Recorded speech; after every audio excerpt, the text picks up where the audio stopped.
Bonjour, donc le titre de cette conférence, est-ce que vous m'entendez? C'est Érudition islamique et histoire intellectuelle en Afrique noire.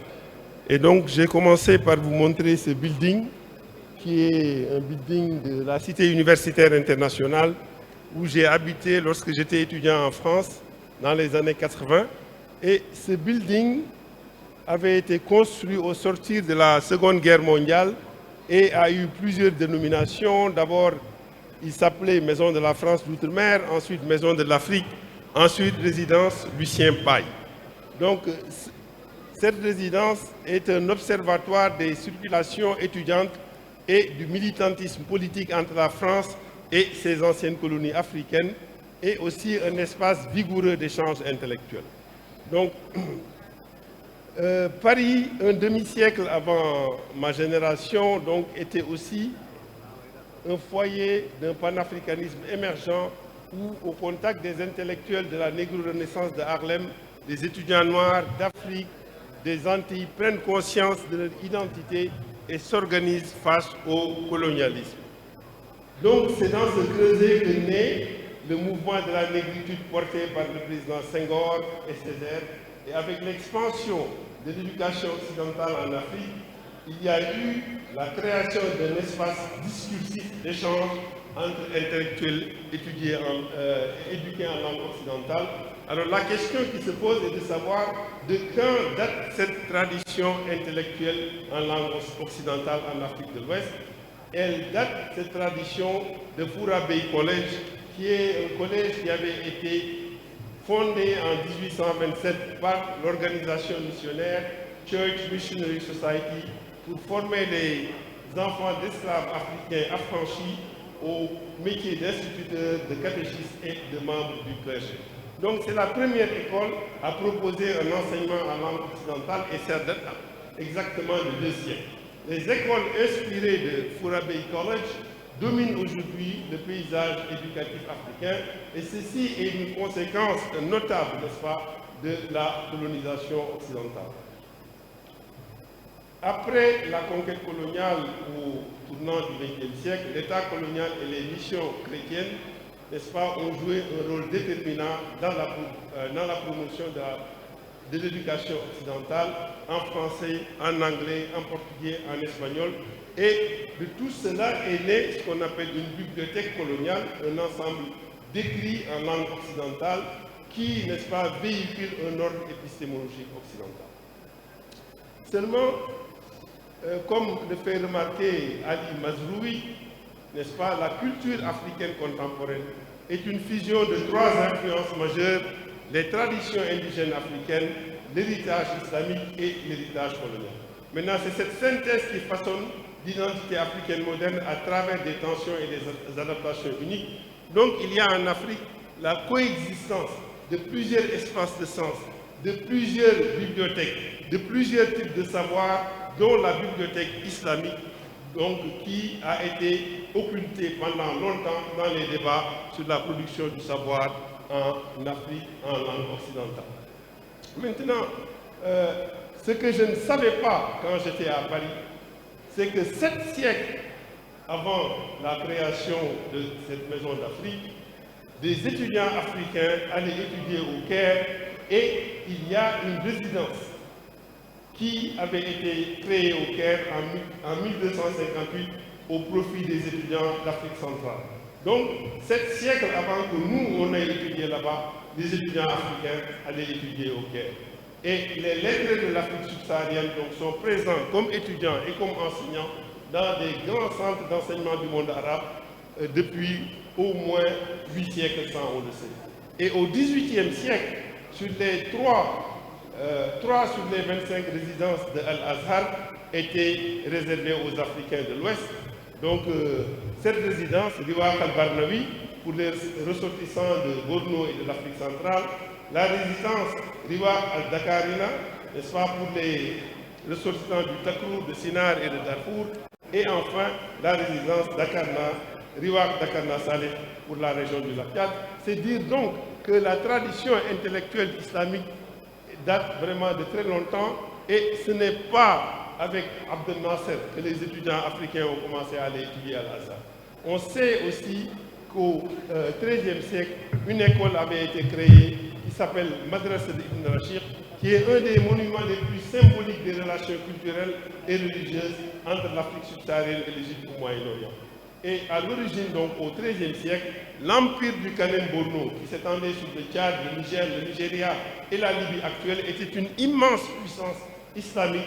Et lors de leur pèlerinage vers la Mecque, n'est-ce pas, des voyageurs et dignitaires de cet empire faisaient des escales prolongées au Caire.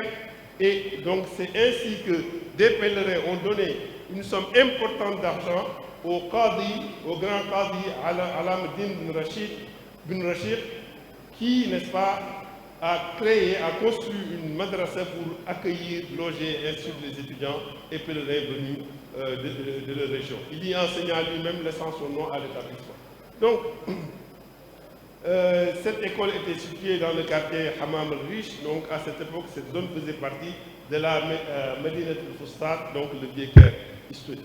Donc, c'était une école de très grande renommée et l'historien médiéval al-Makrizi rapporte que cette madrasa était extrêmement célèbre et jouissait, n'est-ce pas, du soutien continu des souverains du Kanem-Borno qui envoyaient des fonds et des dotations financières presque chaque année pour s'assurer que les ressortissants puissent y étudier gratuitement et dans de bonnes conditions.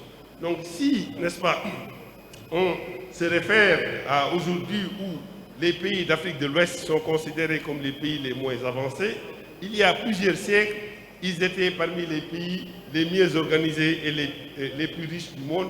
Et le pèlerinage à la Mecque le plus spectaculaire de l'histoire est celui de Mansa Moussa, qui a donc l'empereur du Mali, et avait eu lieu au XIVe siècle. C'est dire donc que ces pays n'ont pas toujours été des pays sous-développés. Et en fait, l'éducation n'a pas commencé avec l'arrivée des écoles occidentales qui datent seulement de 2 siècles. Il y a une tradition millénaire d'érudition arabo-islamique en Afrique, ça on le sait, depuis que, n'est-ce pas, l'islam a été adopté, les populations ont commencé à étudier le Coran et les sciences coraniques.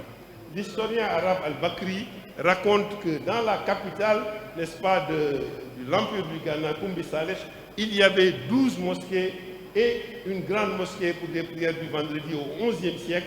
Il y avait des imams salariés, il y avait des muezzins, des juristes et des lettrés. Donc, c'est une tradition qui date de très longtemps, qui a été nourrie par la tradition du pèlerinage à la Mecque. Aujourd'hui, les gens vont à la Mecque, n'est-ce pas, pour faire le pèlerinage et revenir, mais avant la colonisation, la tradition donc, du pèlerinage était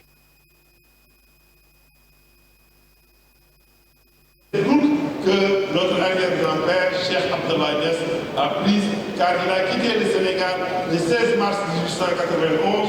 Il traverse le Fouladou vers Tambacounda, ensuite il passe par le Soudan français au Mali vers le Niger, ensuite le nord du Nigeria, puis Maïbougouli. De là, il se rend au Cameroun, au Tchad, pour arriver au Soudan, de la ville de Yangour.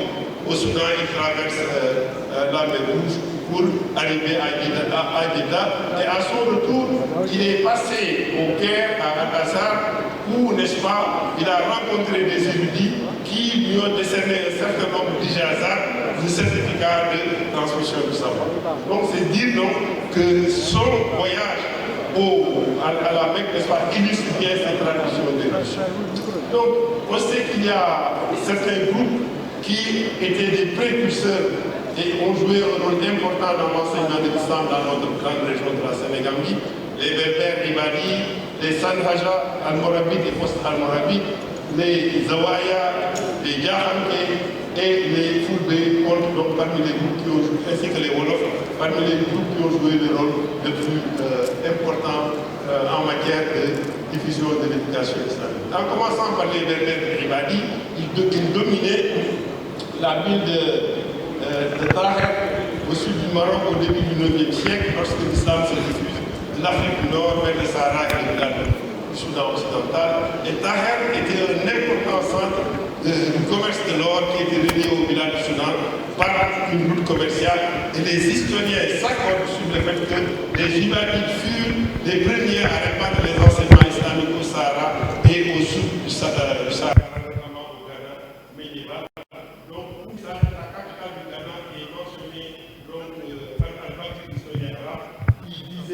donc, à Koumbi Salik ont pratiqué l'islam ibadique et les érudits ibadites exercèrent également une certaine influence au Mali qui était un État successeur du Ghana.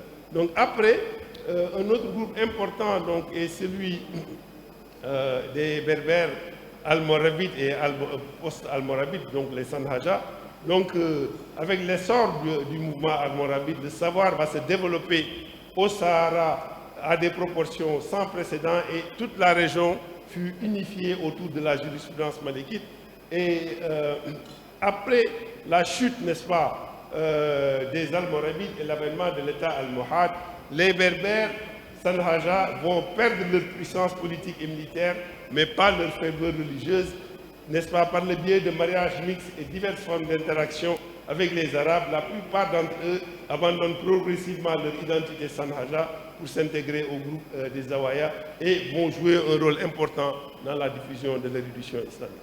Il y a ensuite les Zawaya qui ont joué aussi un rôle important, n'est-ce pas, dans la diffusion du savoir. Donc, on peut retracer leur origine aux tribus arabes de Banu Hilal et Banu Sulaym, n'est-ce pas? Au Sahara occidental, elles vont se spécialiser à partir du XVIIe siècle dans la production, la reproduction du savoir islamique. Et leur influence intellectuelle sur le Bilad du Soudan se traduit par une forte demande d'enseignants des Zawaya dans les centres d'enseignement de l'Afrique de l'Ouest. Il y a aussi un autre groupe appelé Djahanké ou Wangara au Nigeria, donc qui figure parmi les premiers groupes noirs à avoir propagé l'islam. Et il y a une divergence des historiens sur leur dénominateur commun.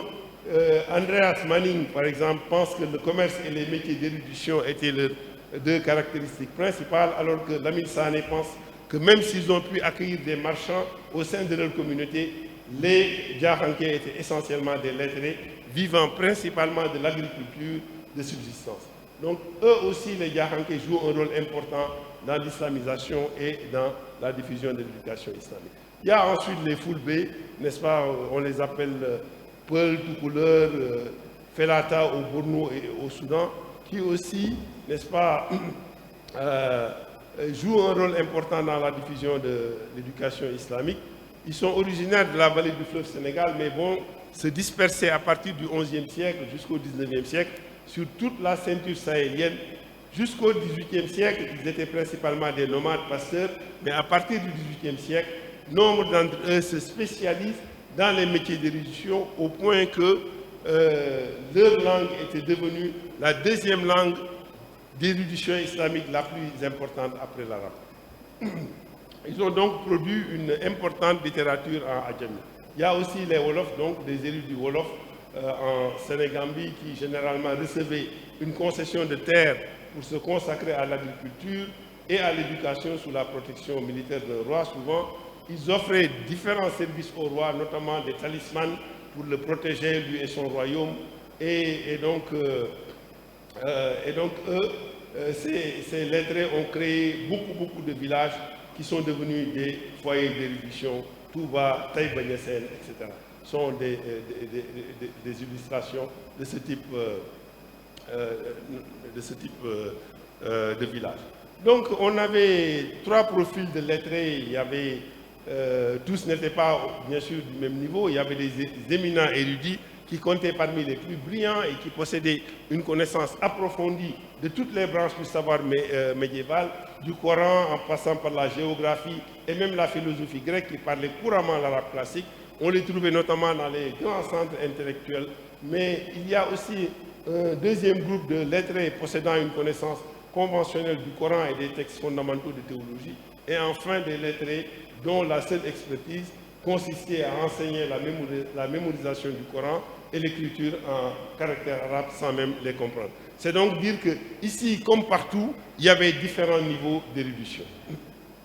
Maintenant, je voudrais parler un peu de la cartographie de l'histoire intellectuelle, parce que lorsque l'orientaliste allemand Karl Brockmann a compilé une encyclopédie biobibliographique des écrivains arabophones en 1937, qui est restée donc une référence fondamentale sur les lettres arabes et les écrits, il n'avait consacré sur plusieurs milliers de pages que 4 pages aux musulmans de l'islam de l'Afrique subsaharienne. Et donc, en réponse à cela, les chercheurs travaillant sur l'érudition africaine ont préparé une encyclopédie, n'est-ce pas, du même niveau et du même calibre, n'est-ce pas, que celui de Brockelmann, consacré à différentes régions d'Afrique où ils ont recensé les auteurs et les écrits. Le premier volume porte sur le Soudan nilotique, le deuxième sur la Corne de l'Afrique, le troisième sur le Soudan central, le quatrième sur le Soudan occidental et le cinquième en 2 volumes sur la Mauritanie et le Sahara occidental. Donc le premier volume, le Soudan nilotique donc jusqu'en 1900, comprend 12 chapitres organisés par thème et période et présente une couverture aussi complète que possible de l'érudition islamique dans la région que l'état de la connaissance le permet. Donc en anglais, Arabic Literature of Africa, volume 2. Ensuite, il y a le deuxième volume, Arabic Literature of Central Sudanic Africa. Et celui-là, ce volume, est consacré essentiellement au Nigeria, un pays qui a produit une immense littérature arabo-islamique. Et donc, les traditions littéraires arabes moins importantes et moins étudiées du Tchad, du Cameroun et du Nigeria sont également abordées. Puis ensuite,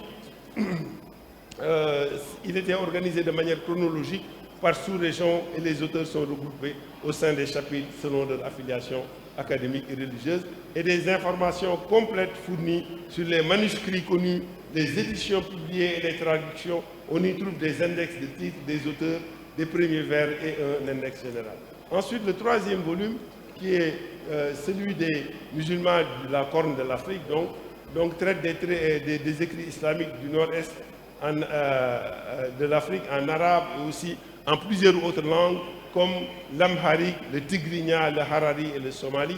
Et sur le plan géographique, il couvre les états actuels d'Érythrée, d'Éthiopie, de Djibouti et documente une partie importante de la tradition poétique en Somalie et en Harari, ainsi que les écrits d'érudits de la période coloniale érythréenne. Le quatrième volume traite de la production littéraire et intellectuelle des auteurs du Mali, du Sénégal, de Guinée, du Niger et du Ghana. N'est-ce pas, il y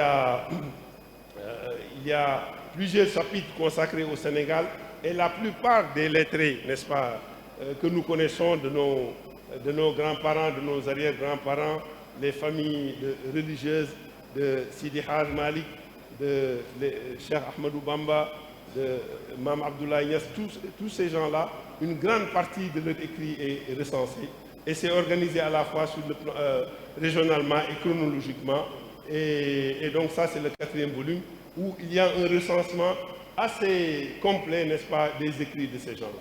Le cinquième volume, qui est celui de la Mauritanie et du Sahara occidental, n'est-ce pas, et donc comporte 10 000 titres et plus de 1800 auteurs, et ce qui témoigne d'une culture islamique et d'un système éducatif dynamique au sein d'une société bédouine dépourvue d'État central. Donc les biographies des auteurs et les analyses d'œuvres majeures retracent l'histoire du développement d'une tradition savante saharienne liée aux régions centrales mais largement indépendantes. Donc on peut voir sur cette cartographie qu'en fait l'histoire de l'érudition en Afrique date de plusieurs siècles et a été bien documentée, pas seulement en langue arabe bien sûr, mais même en langue occidentale.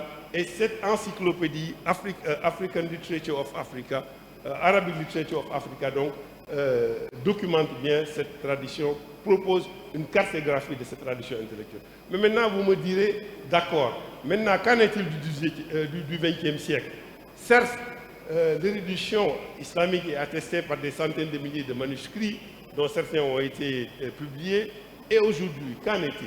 En fait, cette tradition a prouvé sa capacité d'adaptation, comme le montre maintenant la prolifération des universités islamiques modernes. Jusque dans les années 80, il n'y avait pas d'université moderne dispensant un enseignement en langue arabe en Afrique subsaharienne, à l'exception de l'université d'Omdurman. Ce qui fait que la plupart des étudiants, comme nos oncles, n'est-ce pas, allaient étudier en Égypte, au Caire. Mais depuis les années 80, un certain nombre d'universités ont été créées. Ça a commencé d'abord en 1974 par une recommandation de l'OCI à Lahore de créer 2 universités islamiques en Afrique, l'une dans un pays francophone et l'autre dans un pays anglophone. C'est ainsi que Niger a été choisi pour abriter l'université islamique des pays francophones et de l'Afrique de l'Ouest et l'Ouganda de celle de l'Afrique de l'Est. Depuis, sur ce modèle, des dizaines d'universités islamiques opèrent actuellement en Afrique. Ce qui veut dire que cette tradition qui est millénaire, loin de décliner, en fait, s'est enrichie, s'est adaptée par l'apparition de nouvelles universités islamiques en Afrique. Donc, ces universités ont produit un savoir énorme dans le cadre de revues, de mémoires de thèses, n'est-ce pas, sur l'Afrique. Donc, une littérature qui est bien sûr méconnue par ceux qui ne connaissent pas l'arabe ou ne s'intéressent pas à l'érudition islamique. Donc, je voudrais donc dire que pendant l'essentiel du XXe siècle, l'Afrique noire, par opposition aux régions où les grands empires ont fleuri, comme le monde arabe, le monde turc, iranien, donc où il y a eu des grands empires, l'Afrique était considérée comme appartenant à la périphérie du monde musulman, comme le prouve d'ailleurs l'encyclopédie de Brockelmann de plusieurs milliers de pages qui ne consacre que 4 pages à l'érudition islamique en Afrique. Et maintenant, l'ouvrage ou l'encyclopédie publiée Arabic Literature of Africa a prouvé, n'est-ce pas, que l'Afrique a toujours été occupé une place importante et que les Africains ont contribué en tous les domaines de l'érudition. Maintenant, la bibliothèque qu'on appelle coloniale, ou en tout cas les écrits en langue occidentale sur l'Afrique, avait créé ce mythe, n'est-ce pas, qu'en Afrique il y avait un islam noir, un islam qui n'était pas savant, n'est-ce pas, basé sur le culte des saints, mais la méconnaissance de la langue arabe et de l'ajami par les chercheurs qui étudiaient ces communautés musulmanes étaient des obstacles entravant l'introduction de la bibliothèque islamique africaine dans le débat contemporain sur la production du savoir en Afrique. Et des études récentes ont documenté que les Africains du sud du Sahara ont contribué à tous les domaines de l'érudition. Et ça, je n'apprends rien à ceux qui sont là, parce qu'ils connaissent bien cette érudition, mais ce n'est pas le cas, n'est-ce pas, pour ceux qui ne connaissent pas notre région. Et donc, un ouvrage collectif qu'on a coordonné récemment, intitulé « Érudition islamique en Afrique, nouvelles pistes de recherche et contexte mondial », donc en anglais, Islamic Scholarship in Africa, New Directions and Global Context, n'est-ce pas, illustre donc que les Africains ont excellé dans presque tous les domaines de l'érudition islamique. Les Africains du sud du Sahara ont excellé dans le monde musulman, n'est-ce pas, comme maîtres et enseignants, mais ils ont aussi excellé en Afrique sans avoir besoin d'aller étudier dans le monde musulman. Et nous venons de coordonner un ouvrage qui a été, n'est-ce pas, l'œuvre d'une vingtaine de chercheurs, intitulé La Faïda Tijaniya 50 ans après Cheikh Ibrahim Niass, une communauté islamique mondialisée, donc, où on a analysé l'œuvre, la production intellectuelle de Cheikh Ibrahim Niass, n'est-ce pas, en langue occidentale, qui le classe vraiment parmi les plus grands intellectuels du monde musulman contemporain. Son enseignement, comme nous le savons, n'est-ce pas, a marqué son temps bien au-delà des frontières de la Sénégambie et de l'Afrique et inspire des millions de personnes à travers le monde. Son parcours, ainsi que celui d'intellectuels africains de haut calibre, comme Omar al-Fouti, Cheikh Omar al-Fouti au XIXe siècle, Mohamed al-Kathinawi au XVIIIe siècle, Ahmed Baba Timbuktu au XVIIe siècle, n'est-ce pas, tous des intellectuels ayant reçu l'intégralité de leur éducation dans leur terroir, mais qui, partout en Orient, ont stupéfait leurs interlocuteurs, étaient reconnus comme des maîtres, prouve qu'en Afrique, il y a toujours eu de grands centres d'enseignement, n'est-ce pas, ayant formé des maîtres au sens propre du terme. Donc certains lieux en Afrique étaient peut-être périphériques vis-à-vis d'autres, mais il y a toujours eu des grands centres et des grands intellectuels, n'est-ce pas, des gens qui n'ont pas eu besoin de quitter leur pays pour exceller sur le plan intellectuel. Comme Oumar Thiam disait de Cheikh Ibrahim, n'a jamais quitté sa maison paternelle et est parvenu au sommet de l'érudition et du leadership en islam, aucun maître ne peut dire qu'il a fréquenté son école. Ben Serigne mënu fa wax ne dem na daara. Donc, je pense donc l'état actuel de notre connaissance sur l'érudition islamique en Afrique exige qu'on abandonne définitivement deux idées. Une, n'est-ce pas, qui est vraiment une idée dominante en études islamiques, en tout cas hors de l'Afrique, que l'Afrique est à la périphérie du monde musulman, comme le prouvent les 4 pages de Brockelman sur l'érudition islamique dans son ouvrage Geschichte der arabischen Literatur. Et en études africaines, donc en langue occidentale, l'idée que la majorité des intellectuels africains sont europhones, donc formés en langue occidentale, et qu'il y a un ordre épistémologique occidental basé sur la bibliothèque coloniale en langue occidentale qui est un ordre dominant. Je pense que ces deux idées-là, on dispose suffisamment d'informations sur l'érudition islamique en Afrique pour les abandonner définitivement. Je vous remercie.